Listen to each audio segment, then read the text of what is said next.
그 다음, 제가 총통침법을 접하면서 맨 처음 경험한 시험료예요.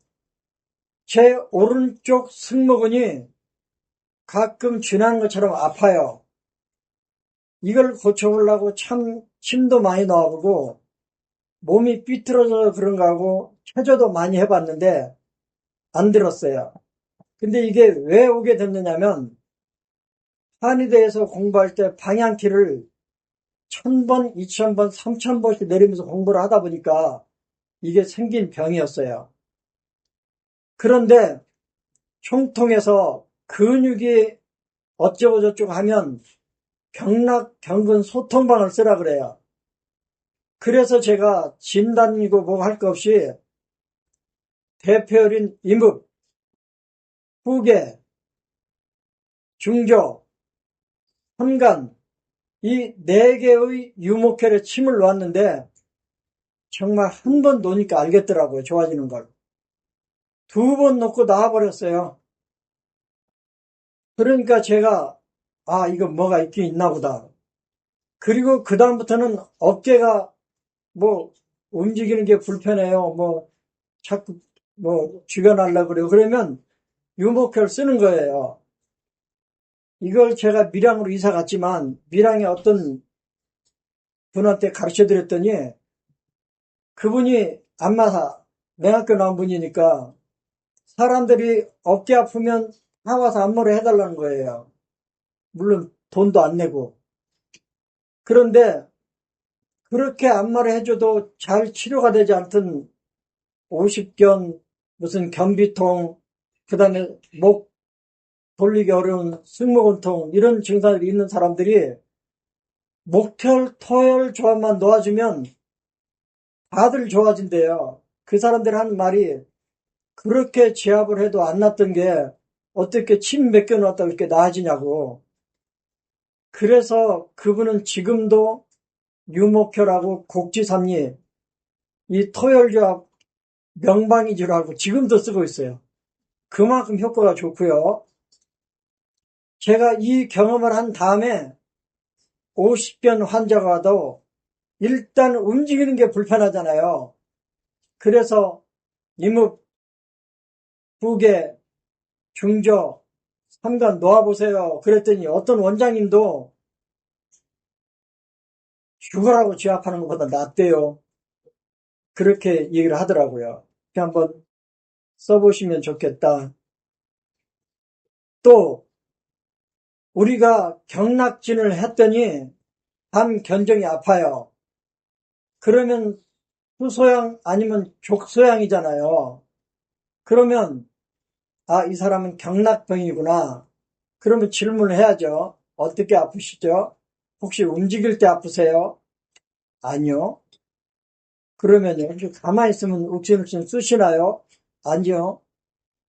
그러면 우리는 또 헷갈리는 거예요.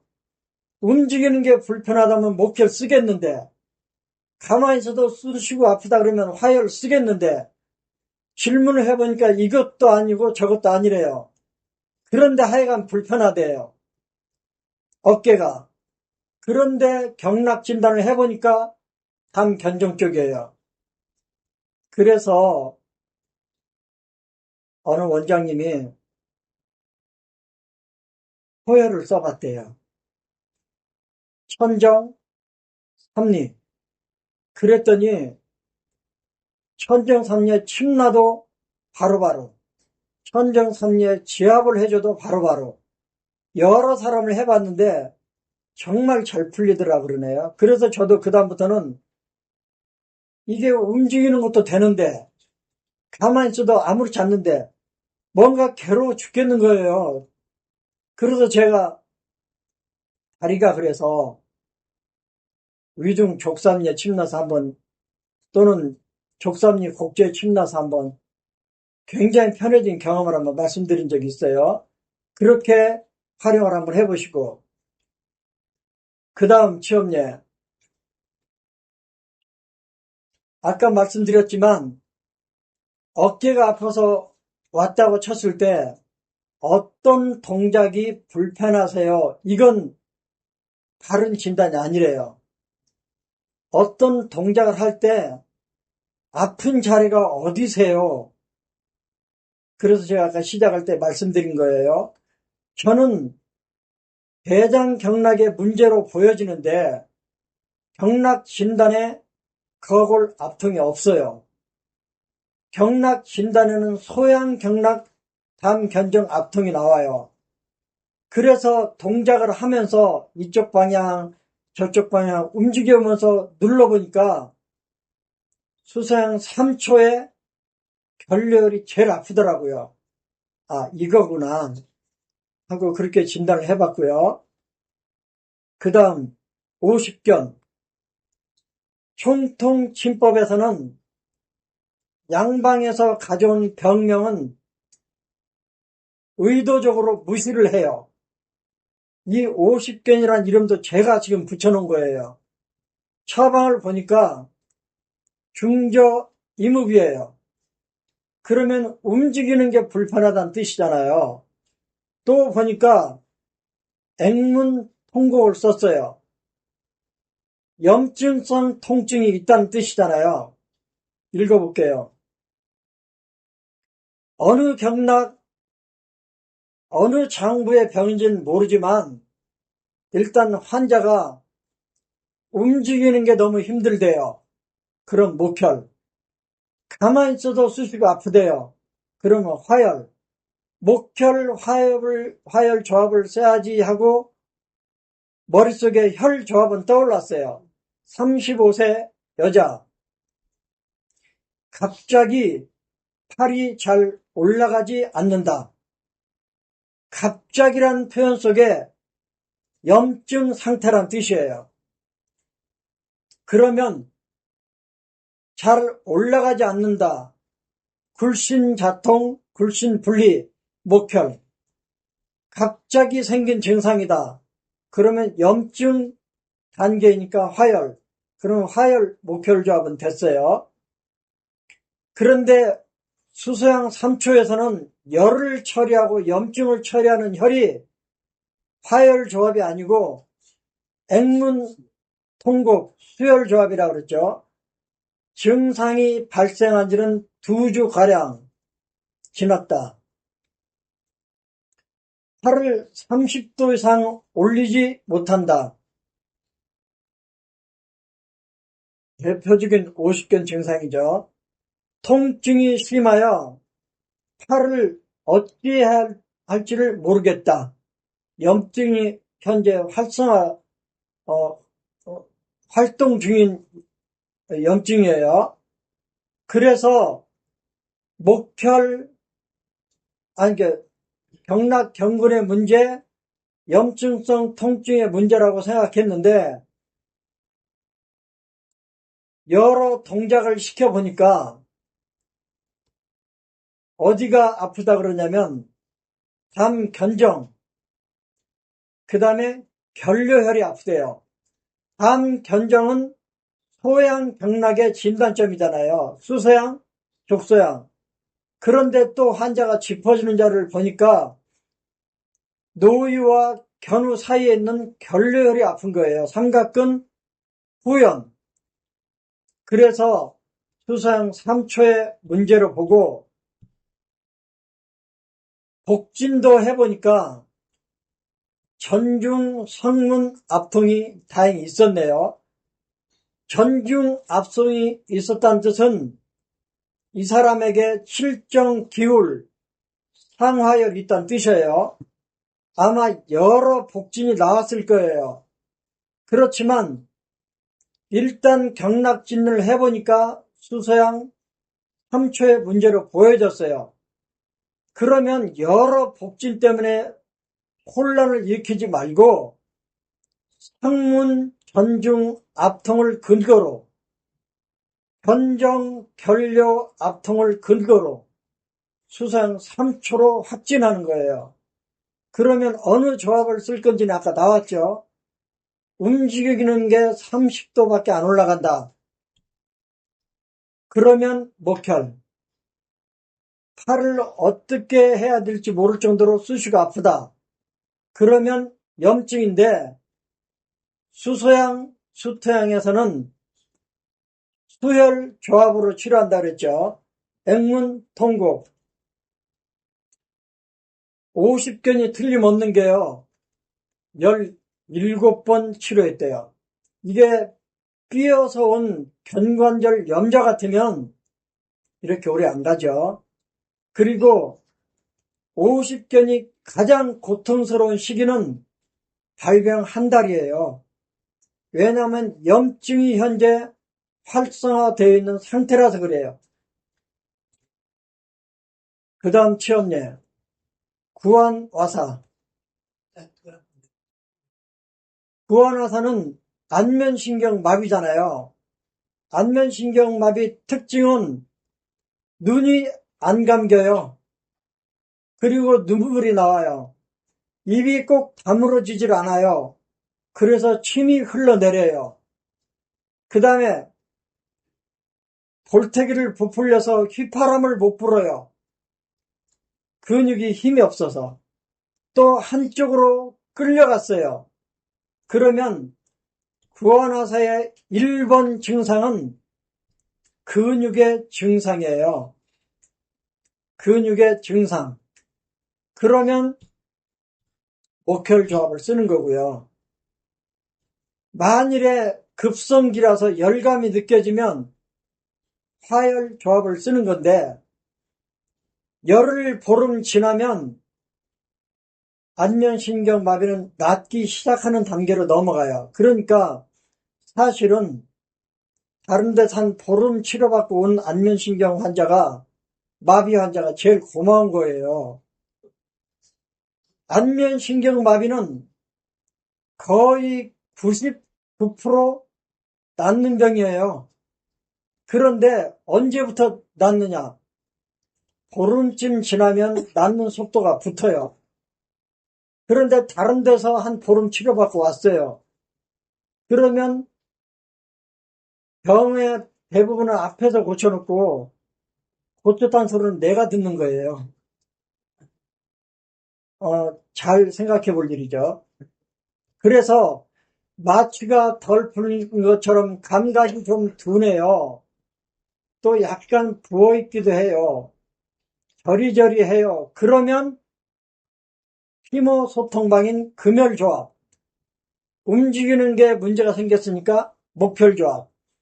그러면 안면신경마비는 일단 목혈, 금혈조합이 1, 2번인데 문제는 어느 장부에 문제는을 알아야 된다는 거예요. 왜냐하면 여러 개의 장부의 원인으로 안면신경마비가 오기 때문이에요. 39세 남자 구안와사 증상으로 왔다. 왼쪽. 그런데 증상은 다 비슷하잖아요. 그래서 복진을 해보니까 전중 압통이 뚜렷하대요. 이 사람이 전중 압통이 뚜렷하다는 것은 받고 있는 스트레스가 있다는 뜻이죠. 문진을 해보니 최근 들어 스트레스를 굉장히 많이 받는다고 했다. 그러니까 환혈왕래 증상도 자주 느낀다고 했다. 아까 말씀드렸지만 오한과 발열이 동시에 일어나면 족태양 방광경락으로 들어온 감기예요. 그런데 추웠다 더웠다 추웠다 더웠다 이게 교차적으로 오면 소양경락으로 넘어온 감기예요. 그러면 수소양으로 치료하는 거지.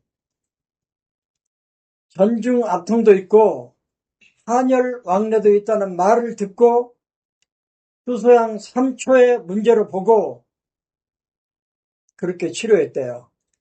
처방은 목혈조합, 금혈조합. 왜냐하면 안면신경마비 주 증상이 움직이는 게 불편하고 감각이 이상해요. 마취가 덜 풀린 것 같아요. 또는 찌릿찌릿하게 돼요. 그러면 안면신경 마비는 끝났어요.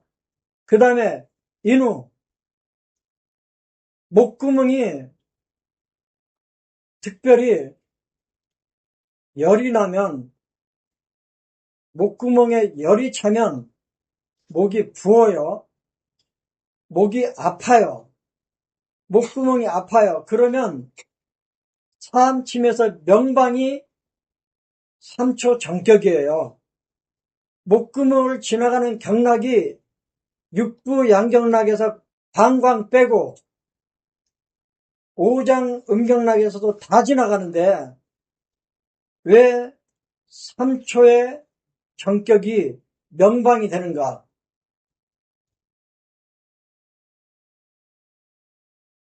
목구멍 주변에 갑상선이 있잖아요.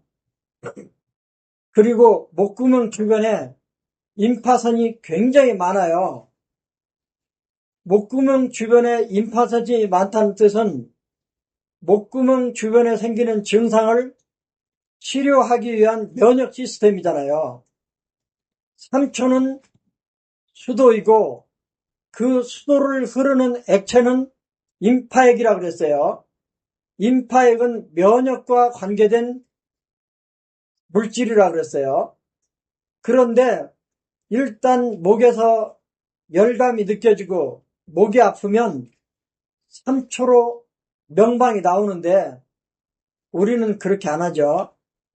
전중 앞통이 뚜렷하면 심포의 문제, 거골 앞통이 뚜렷하면 수소음 심의 문제, 전중과 성문이 뚜렷하면 수소양 3초의 문제, 이런 식으로 변증을 해서 들어가는 거죠. 그렇지만 사암침법에서 후열, 인후의 열, 후열 증상이 생기면 힘도 못 삼킬 정도로 목이 아파요. 목이 따끔따끔해요. 그리고 목에 통증이 있어요. 통증은 열 때문에 생긴 거니까 열을 처리해 줘야 되죠. 전증과 성문 압통이 있으면 3초 정격이 명방이다. 왜? 부어있는 또 열이 갇혀있는 열울, 이걸 소통시키는 역할이 목혈에 있고요. 수소양 3초에서 열을 해결한 열은 액문통곡이라고 그랬죠. 김광호 씨는 하나로 고칠 수 있대요. 지구사, 짐작이 되시죠? 그렇지만 목구멍이 아프면 지구사라면 끝내준다. 정말 외워서 써서 되면 다행이지만 안 되면 막막한 거예요. 적어도 지구사를 해서 고쳐지려면 복진을 해야 되죠. 연곡 지구를 써야 될지, 양계 지구를 써야 될지, 해계 지구를 써야 될지, 또는 양보 지구를 써야 될지 모르잖아요. 족소양 다음에 복모열인 1월이 아프면서 목구멍이 아프다. 그러면 양보 지구로 가는 거죠. 그 다음 치염예, 인후염. 인후에 염증이 생기고 인후에 목구멍이 많이 아프다는 뜻은 열이라 그랬어요. 전중이나 성문 압통이 있으면 수소양 3초경이 명방이니까 한번 써보세요. 그 다음 중이염. 중이염이 나오는데 중이염을 일으키는 원인 장부가 여러 개예요. 그렇지만 귀와 연관된 경락 중에 제일 관계가 깊은 게 소양 경락이에요. 왜냐하면 여러분의 귀에 손을 한번 대보세요. 예풍, 괴맥, 노식, 박손, 이런 혈들이 귓바퀴를 한 바퀴 돌아요. 그러니까 수소양 3초인데 또 하나 있어요. 수소양 3초가 예풍에서 귓 속으로 들어가요. 그래서 어디로 나오냐면 귀 앞에 이문, 화료, 사죽공 이렇게 지나가요. 예풍에서 귀로 들어가서 이문으로 나오는 경락이 삼초경락이에요. 그래서 귀에 중염이 와도 전중에 압통이 있으면, 성문에 압통이 있으면, 또는 담견정에 압통이 뚜렷하면 소양경으로 들어온 중염으로 보고, 열감이 있으면 양보지구, 속이 부었으면 단충상향, 뭐 이런 식으로 가는 거죠. 중저 이목도 쓸 수 있고. 그러니까 어느 경락의 문제를 보는가가 중요해요.